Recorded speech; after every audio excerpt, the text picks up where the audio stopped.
ရေရှည်မှာဒီစိမ့်နှစ်ယောက်တူတူနေကြတယ်ဆိုတာအခက်အခဲတွေအများကြီးတွေ့ရမှာပဲကြုံရမှာ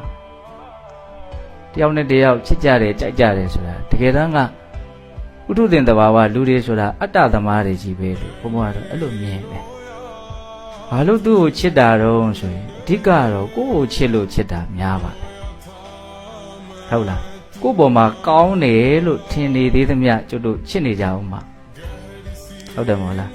ကိုယ့်ပေါ်မကောင်းတော့ဘူးလို့မြင်လာတဲ့တနေ့အဲ့ဒါတွေကဘာလို့သွားနိုင်လို့ပျက်စီးသွားနိုင်ဘယ်ရာမှတည်မြဲနေတာမရှိချစ်ချင်းတရားကလည်းမတည်မြဲတဲ့အရာတွေတဲကတစ်ခုပဲအဲ့ဒါကိုလည်းဘုံဘုံတို့ဘယ်လိုထားရတော့နားလေထားရကျွတ်တို့ရဲ့ချစ်ချင်းတရားတွေမှာ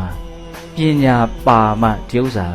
အဆင့်အတန်းမြင့်မားနိုင်တယ်ဘုံဘုံကမြင်တော့ပညာဆိုတာဘယ်ရာရဲ့အပေါ်မဆိုအမှန်တိုင်းသိတဲ့သဘောနားလေတဲ့သဘောပညာလို့ပြောတယ်အဲ့ဒီပညာနဲပါတဲ့အခါမှာကြာလာတာနဲ့အမျှအဆင်မပြေတာတွေဖြစ်လာတာပဲမင်းကိုမတွေ့ရမနေနိုင်ပါဘူးမင်းနဲ့မှအတူမနေရရင်တော့သေရပါလိမ့်မယ်ဆိုတဲ့အနေထားနဲ့မင်းနဲ့သာဒီတိုင်းဆက်နေရင်တော့သေရပါလိမ့်မယ်ဆိုတဲ့အနေထားကိုဘာဖြစ်သွားပြောင်းသွားတယ်ပြောင်းနိုင်ဘူးလားပြောင်းနိုင်လားဟိုကဟာတာလေးတွေပါလေးတွေပြောတာတချို့လူတွေရဲ့ဟာတာအလွန်ပညာပါတယ်ကြိုက်တယ်ဘုံကအဲ့ဒီဟာမျိုးလေးတွေဟုတ်လားကလေးကသူ့အဖေကိုမေးနေတဲ့အဖေခင်ဗျာလူပြိုဘွားတော့အရက်အတင်းကြိုက်တယ်လို့ကြားပါတယ်ဘယ်တော့မှအရက်ပြတ်သွားတာငါမူးမူးနဲ့မင်းအမေကို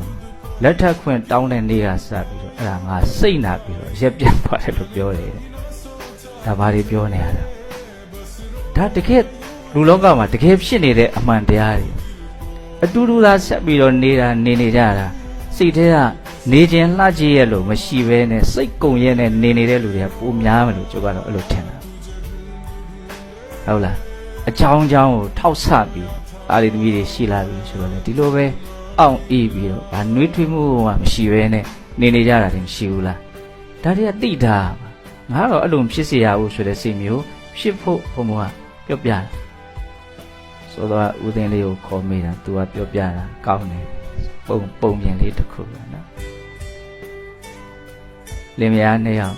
မင်္ဂလာတက်တန်း9နှစ်ပြည့်တော့ယောက်ျားဖြစ်တဲ့လူကခရင်းမောထိုင်ပြီးတော့ငိုးနေတယ်ဘာလို့ငိုတာတော့မင်းနဲ့ငါနဲ့ခိုးပြီးတော့ချိန်တွေ့တယ်ညာမင်းဖြစ်ငါ့ကိုပြောမင်းငါသမီးယူမလားဒါမှမဟုတ်ထောင်ထဲ9နှစ်ဝင်မလားကြိုက်တာရွေး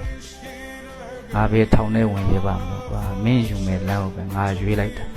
အခုမှမှားမှန်းသိတယ်တဲ့ဒီနေ့နောက်မို့ရှင်ကထောင်ကလွတ်ပြီဟုတ်လားဘာပြောတော့ဒါ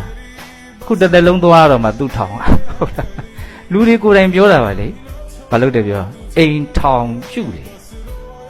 ထောင်ဆိုတဲ့စကားလုံးကကျက်သေးမင်္ဂလာရှိတဲ့စကားလုံးတစ်လုံးဟုတ်သလားအဲ့ဒါဘာနဲ့တွဲတုံထားအိမ်နဲ့တွဲတုံထားထောင်ကြနော်